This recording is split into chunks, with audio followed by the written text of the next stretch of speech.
Part of the problem with collecting comic books is that you often amass so much that you forget to actually read them. If you notice, what I have here on my ottoman is my current reading list that I'm trying to get through. Currently, I'm going through J. Michael Straczynski's run on Thor. I'm up to volume 3, his last volume, and it's pretty good. A lot of elements from the movie, specifically Kenneth Branagh's first Thor movie, actually stem from this book, which makes sense. J. Michael Straczynski was also a writer on the first Thor movie. The dialogue can be a little heavy at times, which is to be expected since everybody talks like Shakespeare, but definitely pick it up if you can.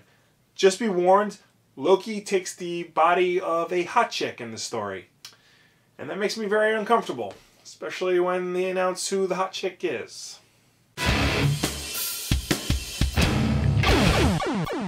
So I think it's fairly safe to say that DC and Warner Brothers don't really have their shit together when it comes to making movies based on their characters. Aside from Nolan's Batman movies, nothing they put out has really held a candle to the stuff Marvel's been putting out recently. They either stray too far from the source material, flat out have no respect for the source material, have too many cooks in the kitchen, or they try to adopt Alan Moore stories which are unfilmable by design. But it's funny because their work on TV has actually been a lot more successful. I'm not talking about Batman the Animated Series or the cartoons that spun out of that, or the Adam West Batman show, or the various Superman shows. I'm talking about their more recent stuff, the 21st century stuff. Now, I was not a fan of Smallville when it aired. I'm still not. But I'm willing to admit that that show knew and respected Superman a lot better than the 2 movies that have come out since it debuted. And while I haven't been watching Arrow, I've heard nothing but great things about this show. Seems like every 5 minutes the internet is all buzz about what cameos there were, what references happened, or what original characters are awesome.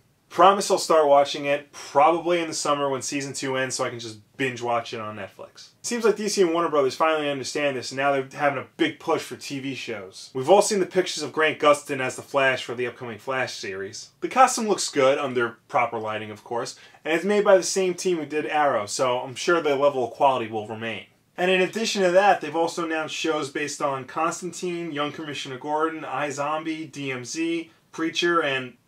wait, Hourman? Really? So the Wonder Woman TV show is indefinitely on hold, but we gotta make the push for all the Hourman fans out there? Anyway, out of these other shows, Constantine and Young Commissioner Gordon are currently filming their pilots. They've casted Welsh actor Matt Ryan as John Constantine, and they got Neil Marshall to direct the pilot. He directed The Descent, and that movie is f***ing awesome! Also, Matt Ryan has light hair in addition to being British, so we don't have to worry about this again. You know, I'll be honest, I didn't think this movie was that bad.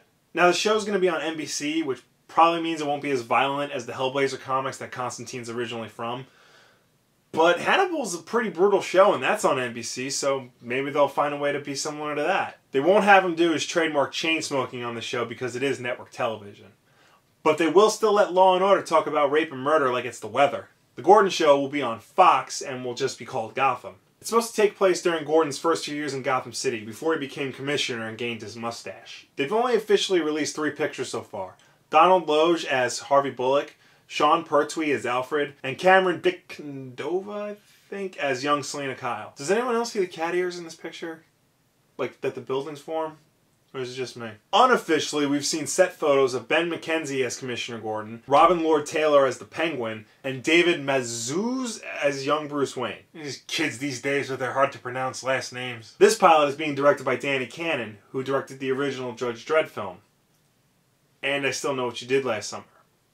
So, yay? Now, despite the fact that this looks really well casted and they have such an esteemed director working on the pilot, I'm really not excited for this show. See, I did an episode about a few months back when the show first started out that I'm too embarrassed to annotate to here, where I basically talk about why I'm not excited for these shows. But as time went on, I realized I'm just not excited for Gotham, and part of the reason I'm not excited for Gotham is part of the reason why I don't like Smallville. That show took place before Superman was even Superman, and before he would have any reason to meet any of the characters he wound up meeting on that show. They somehow found ways to force Clark Kent to meet every single person he'd wind up meeting as Superman. Lex Luthor was a main character from season 1 all the way up until whenever Michael Rosenbaum decides to leave. Just gonna say this up front, I don't like the idea of Lex Luthor and Clark Kent both being from Smallville, and I don't like them being classmates at Smallville High. But it didn't stop there. Soon Lois Lane was hanging out in Smallville, and then Perry White shows up, and then every single f***ing Superman villain in existence. And don't get me started about how little sense it makes that Aquaman, The Flash, Cyborg, Green Arrow, Zatanna, and the Justice Society all show up on a show about Superman before Clark Kent becomes Superman. Superboy and Supergirl showed up on the show before Clark Kent became Superman. How? And this is my fear with Gotham, that they're going to shoehorn in all these characters that Bruce Wayne has no business meeting at the age of 12, let alone before he becomes Batman. Now, a while back on Kevin Smith's Fat Man on Batman podcast, he and writer Paul Dini got really high and started planning a show about Bruce Wayne in boarding school. During their brainstorming, they found ways to pretty much work every single Batman character into this show. Oh, Selena Kyle's the first female student of the school. Oh, Harvey Dent teaches law here. Oh, Ra's al Ghul secretly funds the school. Now, as cool as I'm sure that sounds while smoking weed, I don't want to see that show. Believe it or not, I have no problem with prequels. Except the obvious ones. I have no problem with seeing characters as they're young and then develop. My problem is when you start forcing in characters that shouldn't come until later. Imagine, if you will, a prequel to, I don't know, let's say The Wizard of Oz. And it focuses on Glinda the Good Witch in high school. And imagine that they told you that she met a lot of the characters from the film before the events of the film. I mean, sure, I guess it makes sense that she'd know the wizard beforehand, but then you slowly work in Dorothy and the Scarecrow and the Tin Man and the Cowardly Lion. Before you know it, you're showing how the Wicked Witch of the West was good and they were best friends, and then she became wicked and... Wait.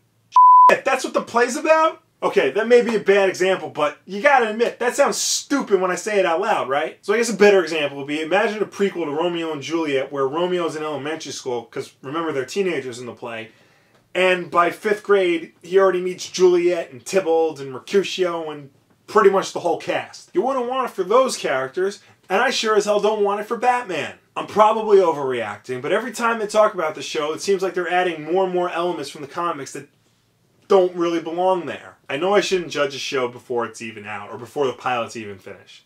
Besides, I'm sure as long as he doesn't meet an infant Dick Grayson or some crazy guy in a red hoodie with a maniacal laugh, it can't be that bad. Seriously, if young Bruce Wayne runs into the Joker in the show, or if Commissioner Gordon arrests the Joker in the show, this is going to be a bad show. What do you think about all these shows, and Gotham in particular? Are you excited for this? Is this what you want? Let me know in the comments, or on Facebook and Twitter and all that wonderful jazz. As always, like if you like, subscribe if you really like, share this video with your friends. If they don't like Smallville, let them know that there's a Batman show coming out that may be the exact same thing. Thank you very much for watching, and I will see you next time. But then again, I am filming this on St. Patrick's Day, so I guess I'm not late? Yeah, let's go with that. So yeah, we're back to Long Halloween in Chapter 6, St. Patrick's Day. They have a very, they have like a 45-minute long video of them testing the last Oculus Rift. Yeah. And they talk about it in there, but I don't remember. I don't remember what they said. Because I don't care, because I don't wear glasses.